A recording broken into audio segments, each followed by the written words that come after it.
40 సంవత్సరాలు అరణ్యంలో భక్తి జీవితాన్ని కాపాడుకున్నాడు. మామూలుడు కాదు ఆకాను.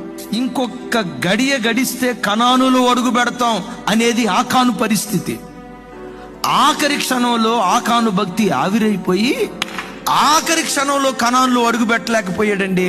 దేన్ని బట్టి తెలుసా? కన్ను ఆశించిన దాన్ని బట్టి, ప్రవర్తించటాన్ని బట్టి.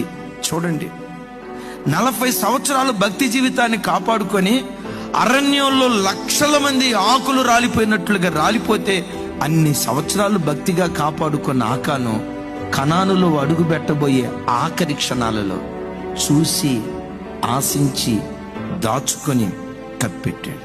ఆకానా నీ బ్రతుకునిట్లా బుగ్గిపాలు చేసింది ఏదయ్యా అంటే అంటాడు, నా మనస్సు నా కంటిని అనుసరించింది. దైవజనమా, నీ మనస్సు నీ కంటిని అనుసరించకూడదు, నీ కన్నే శిరస్సయ్యున్న దేవుని అనుసరించునుగా.